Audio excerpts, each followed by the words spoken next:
about the 7 passwords to the safe. And what we went over was, what is it that makes an environment feel safe? A lot of what I've seen in my practice and doing therapy for over 26 years is a lot of times when people come and they talk about, particularly in family dynamics and particularly in marital dynamics, people don't feel safe. They don't feel as if they can have conversations that are needed because they are in fear of how they're going to be perceived and how they're going to be received, okay? And so what we did was we put together 7 passwords, 7 dynamics, 7 characteristics that when we put these together, it creates an environment of safety, okay? So quick recap, we went over the first 4 in the previous episode. So if you didn't watch, go back and watch that previous episode so you can get all of the content and bring it all together. But because I love you, I'm gonna give you a recap. So what we did in the first episode, the first half rather, we went over the first 4. And the first code word that we used was being accessible.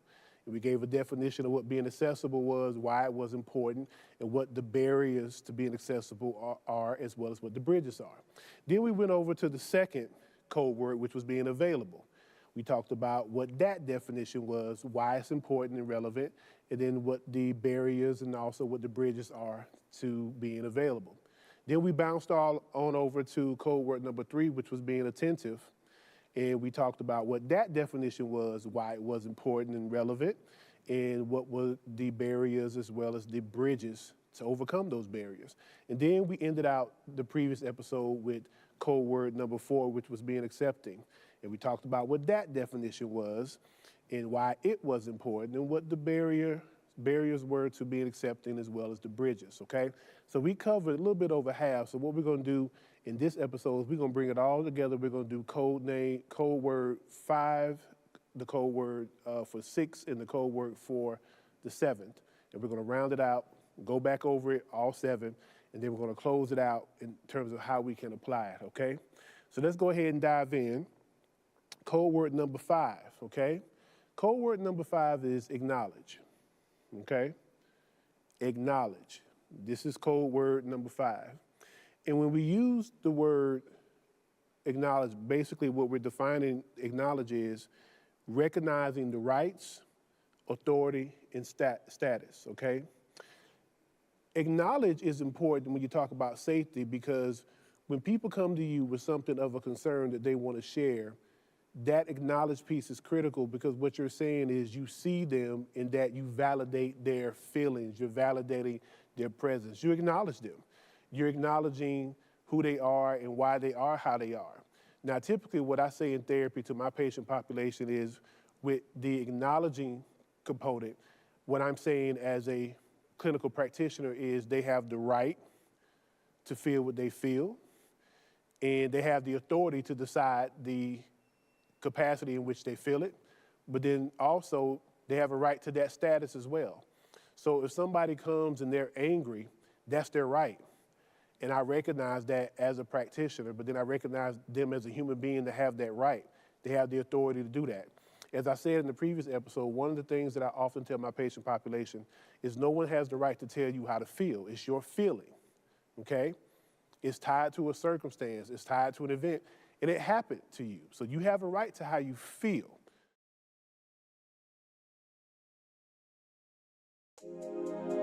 We are focusing on healthy aging. What services do you have to maintain healthy skin without cosmetic procedures or products? We have Veggie Facials, which are literally, EWE stands for it is what it is. And so a Veggie Facial is literally what it is. It is full of vegetables that we apply to your skin. And all of the vegetables that we choose for our Veggie Facials are full of antioxidant, which helps anti-aging. We hear so much about disease, and so to hear about healing and prevention, I mean, those are not the words that we're hearing these days when it comes to the African American community.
Guys, today we have a bone-in pork shoulder.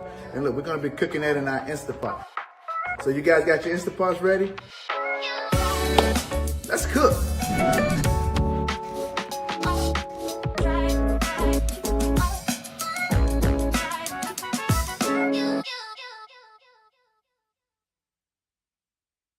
So when we talk about acknowledging, again, on the other side, if you're on the receiving end of the acknowledge component, what you're basically saying is, I'm validating your right and your status, but also as a caveat to that, to be very clear, it doesn't mean that we agree, okay? Doesn't mean that we agree. We're just saying that we recognize that it's your right and you're operating in your authority based on the status of how you feel at that time. And we acknowledge that, okay? It's kind of like telling somebody, well, don't be angry, but you don't know the circumstances. You don't know exactly what it is that they've gone through. And so your refusal to acknowledge that can send the message that they're not safe with you, okay? And if they don't feel safe with you, then guess what? They're not going to disclose other things to you as well. That's why it's particularly important in all of our relationships as parents, but then also as husband and wife, as people in committed relationships. You always want to acknowledge what the person is feeling, okay? Because if you don't acknowledge them, you're basically dismissing them, and that's how people can find themselves finding other alternative outlets. I often say oftentimes, and this is just the honest truth about working with couples in marriage therapy and couples therapy, oftentimes when infidelity occurs, what I've heard so often is the outside person acknowledged me. They made me feel seen. They made me feel heard. So basically, they weren't receiving that acknowledgement from their spouse or from their mate. Now, I know our audience, I know this is Atlanta, I've been doing this 26 years, so I can already feel the vibe of, well, that's not my problem, then you're not a safe person. Because if you've listened to what I said, we're not saying that people have to be in agreement, but part of being emotionally and relationally mature is that people should be able to say things to you and you not give off a venom or a rejective persona that makes them feel as if they can't even share it with you. Because how can we fix anything if we're not able to share a thing? I'm gonna say that again. How can we fix anything if we're not able to share a thing and work through it and see exactly where the deficits are? Now, relationships that are worth salvaging, the marriages that I've helped by God's grace to pull back together, it's because people were willing to acknowledge one another, to acknowledge the hurt, to acknowledge the contribution that they made either knowingly or unknowingly. And a lot of times, once we got behind that veil, once we got behind that wall, once we made the environment safe, it was really a blessed experience to really see the transparency that a husband and wife can come from and what they can overcome simply by acknowledging one another and validating how the person's status is. We're not saying that we're in agreement, okay? I want to be very clear with that. This isn't about agreement. This is about alignment, being able to walk together. So that's why acknowledge is very, very important, okay? So we got code word number 5, acknowledge. So let's go to code word number 6. Code word number 6 is affirming, okay? Code word number 6 is affirming. So when we say affirming, what we mean by definition is very simple. Affirming is validating or confirming. Basically, what we're saying is, that's what it is. I don't have anything more complicated than that because I'm not going to make it more complicated. Affirming is when we validate and confirm what a person is feeling, what they're experiencing. One of the things that I tell those in therapy, a lot of times when people get really caught up in communication, is that they get caught up on when they express themselves, how a person responds. And they will gauge the effectiveness of what they expressed based on how people respond. And I tell them, that's a setup for disappointment. Because the key to successful expression in terms of affirmation and affirming is simply you being able to communicate how you feel. So the real gold medal is when you simply have garnered up the energy and the effort to be able to just be honest about how you feel. Now, of course, we want people to respond in a way that is pleasant, but it's not always going to work out that way. So if you determine the worth of what you said based on how people respond, you're going to always question how effective you are as a communicator. But when you simply just are able to be honest and transparent with yourself and be able to express it, then you won. How they respond is secondary. What's primary is they know where you stand because you affirmed it in yourself. And as a result, you're giving them the option to pretty much second the affirmation. But they're not primary. You are. So that's important for you to understand why affirming is so important. It's validating or confirming it is what it is. What I often tell people in therapy is that how you see a situation, how you view it, that's your right. That's your right. Confirmation, you don't need that necessarily externally if you have it internally. It is what it is. I love telling my couples in marriage therapy when they ask one another questions, and I can always tell when it's an answer that the spouse gave that the other spouse really didn't like. And what I condition them and teach them to do is a person's answer is their answer. And the sooner we realize that, think about how much more effective we can be as far as being able to move forward and having a safe environment if we don't try to coerce people's answers into being what it is that I wanted to hear. Now, to my brothers, to my husbands out there, I'm a husband myself. This is something that I practice in my marriage, and it really, really helps tremendously. Whatever answer my wife gives, that's her answer. And I had to learn that early in my marriage, where if I asked her something, I found that she would become lovingly irritated with me when she would tell me, well, you keep asking me the same question. But what I told her was that, well, I'm asking you the same question, but from a different place. And that didn't really work in that capacity. So I learned very quickly, as a terminally degreed clinical practitioner, her answer is her answer. And you know what? When she gives me that answer, I just build around it. And what it says is, I see you, I value you, and you're safe here. Now, whatever answer she gives, that's the answer that I hold her to. So that way I'm not making an assumption. I'm actually affirming what it is that she feels because I'm trusting her to be an emotionally sound individual, which she is. And that contributes to a great environment as far as open communication and a safe environment. Now, safe doesn't mean that we don't disagree. It just means that we're not disagreeable. So that's important. We can disagree without being disagreeable. Okay? You got that? All right. If your support system wasn't what you wanted, what do you suggest if a person's going through what you've gone through? What type of support system do you feel they would need to have?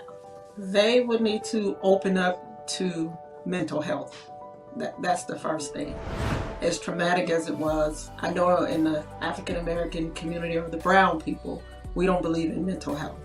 And that was one of the strongest things that I went to. When you have dealt with disappointments on our level, how the devil really wants you to isolate yourself.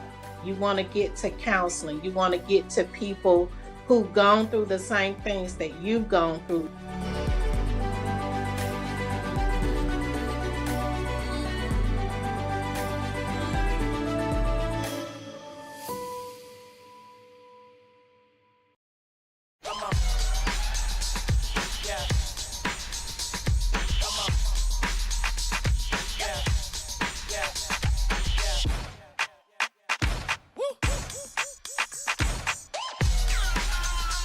You're not going to get it all right. Just make sure you nail the big stuff, like making sure your kids are in the right seat for their age and size. Get it right at nhtsa.gov/the-right-seat. For Friends in the Book podcast, reading and reviewing the conversation by Hill Harper. If you have any desires to be in a relationship, to be married, I think it is a must that you have a conversation. I think, too, he talked about in the book being honest in your communication. Say a woman might be insecure about how she's looking, and instead of being honest with that about her partner, she'll say, like, does this dress make me look fat? And I think both men and women need to tap into how they're really feeling about something and be able to have that vulnerability and be comfortable. And like Chris said, have that environment where you can be honest.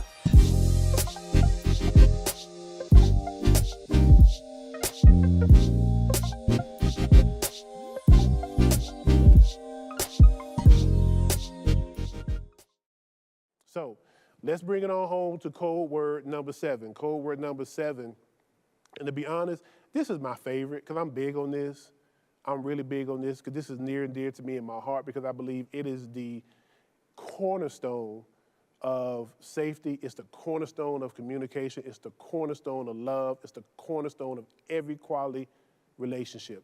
And code word number 7 is appreciation. I'm big on appreciation. I'm thankful that I live in a house where we always express communication to one another and concern. You know, you're here in my house, you okay? You need anything?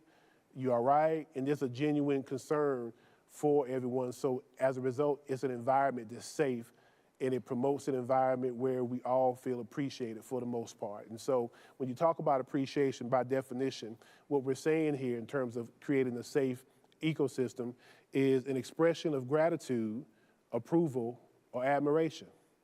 So again, when we talk about appreciation, we're saying an expression of gratitude, approval, and admiration. This is important because what this does, and this is the final code word in providing a safe environment, is you're letting them know that you recognize and appreciate the fact that of all the people that they could have chose, all the places that they could have gone, they chose you. So it's letting them know not only that you see them, but you also appreciate them for sharing that intimate moment with you. And you recognize it to be an act of love and an act of grace, and you want to return it. And that's why it's important to let people know that they are appreciated in a safe environment. Now, what are the barriers? What are the barriers to appreciation? Being selfish and closed-minded.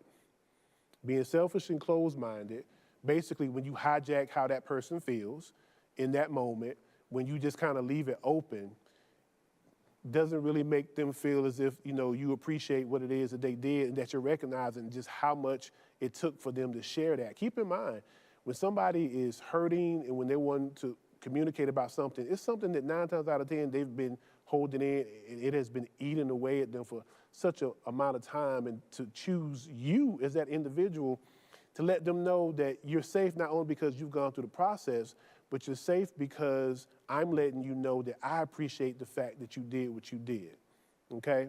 And as a result of that, it lets them know that we're not being selfish, we're not being closed-minded, that we see them, and we are truly, truly, truly thankful to be able to have this moment with them, because now we've just contributed to our relational growth together. We just got a little taller in love, and we just went a little deeper in commitment with one another. Now, one of the bridges to appreciation, I kind of just touched on it, but I'll bring it all together. Being thankful for being seen as a safe place. That's a wonderful feeling. I can say that personally as a practitioner. When at the end of every session, I always ask every patient, what did you get out of the session? And for them to say, I feel better, I feel lighter, I feel seen, I feel heard. And that's important. That lets me know that they feel safe, because what that does is it sets up the next series of sessions that we can go deeper and deeper, and it becomes very fluid for them to be able to share. And even though I'm a clinical practitioner, I practice that in my own life, and I want to challenge us to do the same. That's why I'm sharing these things with you all. So because you are part of the Hope TV family and the Sound Mind family, I'm giving it to you literally for free. It's a lot more complicated and a lot more detailed individually, but I want to give you the overview because you are our audience and we want to contribute to there being sound mind and sound emotional management, okay? So in summary, we went over the 7 code words, okay? The 7 code words to the safe. We went over what the definition was of 7, the reason why we picked 7, because 7 is the number of completion. We gave a definition of what safe was. We also gave a definition for what code word / password is. So basically, when we talk about the 7 code words / passwords to the safe, we're talking about these 7 dynamics that we talked about in the previous episode and today's episode, that if we demonstrate these, and these are progressive, if you go back and watch them, you can't get to appreciation unless you start out with being accessible, okay? So real quick, just going over all 7, okay? Going over all 7, we have number 1 was being accessible, number 2 was being available, number 3 was being attentive, number 4 was being accepting, number 5 was acknowledge, number 6 was being affirming, and number 7 was appreciation. Those were very, very critical characteristics to creating a safe environment. So what I'm charging us to do is ask ourselves the questions. First of all, do I feel safe? When I look at these 7 passwords, does my circle, based on these 7 characteristics, make me feel safe? And if not, let's have a conversation with our circle about that. But if we're going to have a conversation with our circle, we also got to have a conversation to be on the receiving end. Do I make people feel safe? Go to your loved one and say, hey, do you feel like you can talk to me about anything? Be honest. And be able to demonstrate emotional and relational maturity that whatever answer they give you, that's the answer. Okay? It's not nothing to get all worked up about. Don't be tripping about it, because that's going to make them say, see, it's not a safe place because I told you how I felt, and you changed your whole energy and vibe and frequency. So the challenge is to go through these 7 characteristics and to be able to grow to where we feel safe, because if we feel safe, that's our refuge place, okay? Now, on a personal note, not only do I practice this with my patients, I practice this in my prayer life. When this was revealed to me when I was pulling this together, it really spoke to my spirit in terms of what is it that I feel when I actually go to God one-on-one and when I pray. And what I realized is all these 7 characteristics of what I feel. He's accessible, because anytime I need him, I can go to him. He's available. He's attentive. He's affirming. He's appreciative. He acknowledges. And he accepts. And so it kind of makes sense why it all comes together and why it flows so naturally for me, because it really is what I have an opportunity to experience every time I go in God's presence as a faith-based practitioner. As I've shared with you all in previous episodes, my faith is what drives what I do clinically, and I make no apologies for that. In today's world, in today's society, with everything that's going on, if you don't have faith, you don't have anything that's going to be able to ground you. And I'm a product of faith. I'm a product of this church. And because of that, I don't know how to practice any other way. So we do what I call blending the sacred with the secular, where we use our theology to influence our psychology. And that's what we do here in Sound Mind, because sound doctrine does lead to a sound mind. So I hope and pray that you all have been blessed over these past 2 episodes, actually all of the episodes that we've had. And I hope that it has been able to give you some insight, that it has led to conversation, that has led to conviction, but ultimately will lead to conversion, okay? So that's it for this particular episode. Thank you so much for tuning in. And as always, at the end of every episode, as I say, may the Lord bless you and keep you. May he make his face shine upon you and be gracious unto you. May he turn his love and smile and countenance towards you, blessing you when you're going out and you're coming in. And may he give thee shalom peace. I am Jay Gideon Winfrey, licensed therapist, and this has been another episode of Sound Mind. We will see you next week for our next episode. Be blessed, take care, be kind to each other, and provide a safe environment for others, and may a safe environment be provided for you. Love you all. Thank you so much. See you next time.